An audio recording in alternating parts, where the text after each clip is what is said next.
नमस्कार दोस्तों, स्वागत है आपका YouTube चैनल कंपटीशन बॉस पर। मैं हूं नितेश। दोस्तों, NRA नेशनल रिक्रूटमेंट एजेंसी के बारे में मैंने कल एक वीडियो बनाया था, उसमें काफ़ी सारी नॉलेज आपको दे दी थी, लेकिन उसके बाद भी काफ़ी सारे महत्वपूर्ण पहलू ऐसे हैं जिनके बारे में आपको जानकारी होना जरूरी है। तो यहाँ मैं उन्हीं पहलुओं पर चर्चा कर रहा हूँ। अगर वीडियो पसंद आए तो यारो लाइक और शेयर जरूर कर देना, चैनल को सब्सक्राइब कर लेना। जब मैंने कल वीडियो बनाया तो सबसे पहला और मोस्ट इंपॉर्टेंट जो सवाल था वो ये था कि सर पीजी वालों का क्या होगा। तो ये इतना महत्वपूर्ण सवाल है, वास्तव में मेरे दिमाग में भी आया, लेकिन इसका जवाब खोजने में थोड़ा टाइम लगता है। सो मैं इस सवाल का जवाब आपको इसी वीडियो में दूंगा, लेकिन इससे पहले इसके और भी काफी इंपॉर्टेंट फीचर्स हैं जिनके बारे में हम एक बार देख लेते हैं। तो सबसे पहली बात तो यही है कि जब ये एनआरए लागू होगा 2021 में, एनआरए जब सीईटी यानी कि कॉमन एलिजिबिलिटी टेस्ट कराने लग जाएगी, संयुक्त योग्यता परीक्षा जब आपकी होने लग जाएगी 2021 से, तो कौन कौन से स्टेट इसको अपने यहाँ लागू करेंगे। तो यूपी गवर्नमेंट ने तो आज क्लियर कर दिया कि वो अपने यहाँ सीईटी लागू करेगी 2021 से ही। तो यूपी वाले मेरे भाई बहन तो इस तैयारी में लग जाएं अभी से कि आपको आगे जो भी एग्जाम होने वाले हैं सेंट्रल गवर्नमेंट के या फिर यूपी गवर्नमेंट के, उनमें काफी कुछ चेंजेस देखने को मिल सकता है। अब दूसरी बात आती है कि जो सीईटी होने वाला है यानी कि कॉमन एलिजिबिलिटी टेस्ट या संयुक्त योग्यता परीक्षा जो होने वाली है आपकी, उसकी लैंग्वेज क्या रहेगी। तो फिलहाल 12 भाषाओं को तो स्वीकृति दे दी है कि 12 भाषाओं में तो ये एग्जाम होगा ही। इसके अलावा धीरे धीरे इसमें और भी क्षेत्रीय भाषाओं को जोड़ा जाता रहेगा।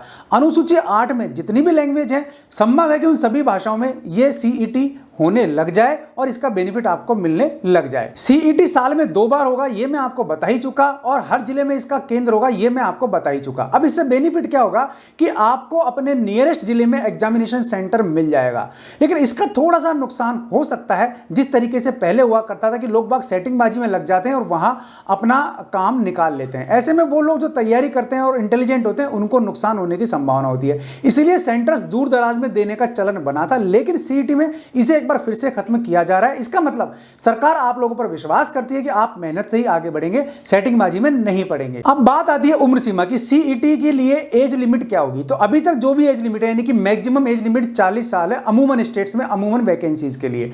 तो हो सकता है एज लिमिट यही रहे, और इस एज लिमिट में आप जितनी बार भी चाहें सीईटी एग्जाम दे सकेंगे, अपने स्कोर का सुधार कर सकेंगे। ये इसमें एक फ्लेक्सिबिलिटी रखी गई है ताकि आप तैयारी में भी लगे रहें और अपना स्कोर सुधारते भी रहें और आपको बेनिफिट मिलने के चांसेस बढ़ते भी रहें। हाईएस्ट स्कोर को ही माना जाएगा, यानी कि जब भी आप चांस बाय चांस सुधार करेंगे अपने अंकों में, तो जो भी आपके हाईएस्ट मार्क होंगे उन्हीं को माना जाएगा और उन्हीं के आधार पर आपको रिकमेंड किया जाएगा किसी भी डिपार्टमेंट में सिलेक्शन के लिए।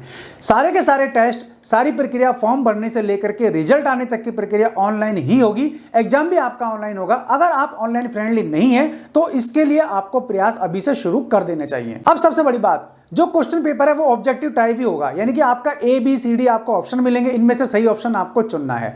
अब रिजल्ट आपका 3 साल के लिए वैलिड होगा, लेकिन यहां एक बात और जोड़ी गई है, वो ये है कि ये जो रिजल्ट आएगा आपका, ये गवर्नमेंट सेक्टर की वैकेंसीज के लिए तो आगे भेजा ही जाएगा, लेकिन प्राइवेट क्षेत्र में भी ये रिजल्ट काफी महत्वपूर्ण रोल अदा करने वाला है। अब मान लीजिए आप साइंस साइड से हैं और किसी गवर्नमेंट जॉब की तलाश में, मान लीजिए वहां आपका जॉब नहीं लग पाता है दुर्भाग्यवश या किसी और कारणों से, तो आपको प्राइवेट सेक्टर में जॉब लगने के चांस मिल जाएंगे, क्योंकि आपका सीईटी स्कोर वहां भी भेजा जाएगा, वहां भी शेयर किया जाएगा, प्राइवेट एजेंसियों के लिए भी शेयर किया जाएगा, प्राइवेट फर्म के लिए भी शेयर किया जाएगा। तो हो सकता है अच्छी कंपनी में आपको जॉब मिलने में ये सीईटी स्कोर फायदा दे। तो आगे आने वाले टाइम में प्राइवेट जॉब के लिए भी आप ये ना समझें कि आपका पढ़ा लिखा जो है वो खराब गया, वो भी आपको काफी काम आने वाला है। ये व्यवस्था यहां की गई है। अब जैसा कि मैंने आपको बताया 3 स्तरों पर एग्जाम होगा, 10th लेवल, 12th लेवल और ग्रेजुएशन लेवल। तो आप एक साथ कई एग्जाम दे सकेंगे। क्यों? क्योंकि ये तीनों लेवल के एग्जाम अलग अलग होंगे। पहली बात तो ये ध्यान रखनी है, जब अलग अलग होंगे तो कोई भी क्लैश बीच में होगा नहीं और आप एक से अधिक पदों के लिए भी अप्लाई कर सकेंगे। क्योंकि ये सबसे बड़ा कंफ्यूजन था कि जब एग्जाम इस तरीके से होंगे तो क्या एक से अधिक पदों के लिए अप्लाई कर सकते हैं। फॉर्म एक होगा, फीस में थोड़ा सा वेरिएशन हो सकता है, लेकिन जमा एक ही बार करानी पड़ेगी और आप अप्लाई काफी सारे पदों के लिए कर सकते हैं। ये भी यहां थोड़ी सी फ्लेक्सिबिलिटी दी गई है। अब जब लागू होगा, ये जब क्लियर होगा कि ये किस तरीके से आपको छूट मिलने वाली है और इसको किस प्रकार आप इसका उपयोग कर पाएंगे या किस प्रकार इसका बेनिफिट ले पाएंगे। अब जब 3 लेवल पे एग्जाम होगा तो बात आती है सिलेबस की। मैंने आपको कल कहा था कि सिलेबस में काफी कुछ चेंज हो सकता है। तो एक चीज ये ध्यान रखो कि तीनों लेवल का सिलेबस एक होगा, ऐसा अभी तक बताया जा रहा है। तो ये बात थोड़ी गले मेरे कम उतरती है। हो सकता है इसमें आगे आने को चेंज देखने को मिले, लेकिन फिलहाल मान के चलते हैं कि सिलेबस एक हो सकता है, लेकिन यह कभी भी नहीं होगा कि सभी तरीके के सभी लेवल के एग्जाम्स का कठिनाई लेवल एक हो, तो कठिनाई लेवल इसका अलग अलग होगा। अब मान लीजिए आप तैयारी करते हैं, चूंकि सिलेबस सेम है और तैयारी आपको करनी है सीईटी की, तो मेरे भाई आपको तैयारी का जो कठिनाई लेवल है वो आपको टॉप वाला रखना होगा, ग्रेजुएशन लेवल वाला। तो इससे बेनिफिट होगा कि आपकी जो तैयारी है वो ग्रेजुएशन लेवल की होगी, 12th लेवल में आपको कोई दिक्कत नहीं आएगी, और जो 10th लेवल का एग्जाम होगा उसमें भी आपको दिक्कत नहीं आएगी। तो इसलिए तैयारी का थोड़ा सा स्टेटस आपको बढ़ाना पड़ेगा, थोड़ी मेहनत ज़्यादा करनी पड़ेगी और पढ़ाई के घंटों को भी बढ़ाना पड़ेगा। इस जो नेशनल रिक्रूटमेंट एजेंसी के थ्रू जो भी CSCET यानी कॉमन एलिजिबिलिटी टेस्ट होने वाला है, इसका सबसे बड़ा जो फायदा मिलने वाला है वो है SSC को। यानी कि जो भी मेरे भाई बहन SSC की तैयारी करते हैं, चाहे वो CGL की तैयारी कर रहे हो, चाहे वो CHSL की तैयारी कर रहे हो, और चाहे वो MTS की तैयारी कर रहे हो, तो SSC पर भी बाहर हटेगा क्योंकि एक ही एग्जाम होगा। और ये जो स्टूडेंट्स हैं जो बार बार अलग अलग टाइप के एग्जाम देते हैं, इनका बाहर भी हट जाएगा। लेकिन एक बड़ी इंपॉर्टेंट चीज़ है यहाँ पर कि इसका जो Tier 1 एग्जाम होता है ये उसी लेवल का एग्जाम होगा। अब जब आप इसमें अच्छा स्कोर कर लेंगे या इसको क्लियर कर लेंगे, इसको क्वालिफाई कर लेंगे आप CET को, तो आप सीधे CHSL और MTS और इसके अलावा जो आपका CGL है, इसके जो सेकंड लेवल और थर्ड लेवल है उसमें डायरेक्ट एंट्री पा सकते हैं। ये बड़ा बेनिफिट है। अब इसका एक बेनिफिट और आपको मिल रहा है, वो देखिए, वो समझिए, वो काफ़ी इंपॉर्टेंट चीज़ है। फिर मैं आपको बताऊंगा कि PG वालों को क्या बेनिफिट होने वाला है। एक्चुअल में बात ये है कि ये जो एग्जाम होने वाला है वो Tier 1 लेवल का एग्जाम होगा। तो काफ़ी सारे डिपार्टमेंट ने तय कर लिया है कि अपने यहाँ वो Tier 2 और Tier 3 वाले जो एग्जाम होते हैं, इनके जो फेजेस होते हैं उनको रिमूव करेंगे।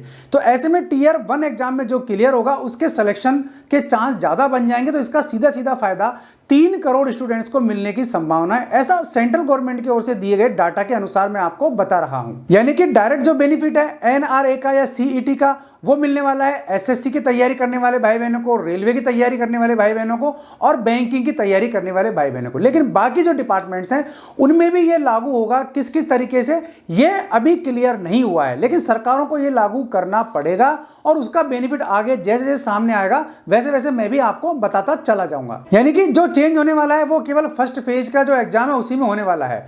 SSC का जो लेवल सेकंड है और इसके अलावा जो लेवल थर्ड है वो जो चीजें हैं, इसके अलावा जो स्किल टेस्ट है, ये सब फेजेज एज इट इज रहेंगे। तो कुल मिलाकर CET का फायदा केवल प्री एग्जाम टाइप ही हम मान सकते हैं। लेकिन जहां केवल एक ही एग्जाम है वहां बेनिफिट मिलने वाला है, और जहां लेवल 2 एग्जाम और लेवल 3 एग्जाम है तो लेवल 1 में आपको बार बार बैठने की जरूरत नहीं है, उसको आप केवल एक बार क्लियर करें और लेवल 2 और लेवल 3 के लिए सीधे आप अप्लाई कर सकेंगे। तो अब बात आती है किसकी, PG वालों का क्या होगा। तो देखिए, एक चीज मैं आपको बता देता हूं, PG जो योग्यता यानी कि जो स्नातक उत्तर जो योग्यता है वो हमारे यहाँ देखा जाए तो काफ़ी हाई क्वालिफिकेशन में आती है। और अगर हम देखें सीधा सीधा IAS का एग्जाम अगर आप देना चाहते हैं तो वहाँ भी जो हाईएस्ट योग्यता है वो मानी जाती है आपकी ग्रेजुएशन। तो इसलिए ग्रेजुएशन लेवल तक ही अभी NRA को करने का सरकार ने मानस बनाया है। PG वालों के लिए जो बेनिफिट मिलेगा वो एक्चुअल में कहाँ मिलता है, वो या तो आपको टीचिंग जॉब में जाना है, या आगे रिसर्च जॉब में जाना है, या फिर आपको PhD करनी है, या फिर आपको MPhil करनी है, या फिर आपको टीचिंग लाइन में फर्स्ट ग्रेड देना है, या फिर आपको PGT देना है। तो वहाँ इस तरीके के जो PG वाले हैं उनको बेनिफिट मिलता है। उसके लिए अभी यहाँ कोई रास्ता नहीं नजर आ रहा, NRA में अभी ऐसा कोई प्रावधान नहीं है। लेकिन सरकारें इसको आगे लागू करती हैं तो अपने हिसाब से इसको मॉडिफाई करके या इसमें और भी चीज़ें सुधार करके, चेंजेस करके वो यहाँ इसको लागू कर सकती हैं। इसलिए PG वालों को अभी थोड़ा सा वेट करना पड़ेगा कि आगे क्या होगा। तो दोस्तों, वीडियो कैसा लगा आपको कमेंट में जरूर बताएं। कोई क्वेरी है आपकी तो वो भी आपको कमेंट में पूछेंगे तो मैं आपको जवाब देने की कोशिश करूंगा। इसके अलावा न्यू एजुकेशन पॉलिसी 2020 और अब ये NRA 2020 और CET 2020, इनके बारे में आपकी कोई भी राय है आप बेझिझक कमेंट बॉक्स में बताइए, तो उससे काफ़ी कुछ चीज़ें खुलकर सामने आएंगी और सरकार तक भी ये बात पहुंचेगी। तो वहाँ भी काफ़ी सारे चेंजेस होने की संभावना या इसमें सुधार होने की संभावना बनी रहेगी। वीडियो पसंद आए तो यार लाइक और शेयर जरूर कर देना, चैनल पसंद आए तो सब्सक्राइब कर लेना, बेल आइकन दबा देंगे आप तो वीडियोज़ के नोटिफिकेशन आपको मिलते रहेंगे। आज के लिए इस वीडियो में इतना ही, ऐसे किसी यूजफुल वीडियो में फिर मिलूंगा, तब तक के लिए नमस्कार।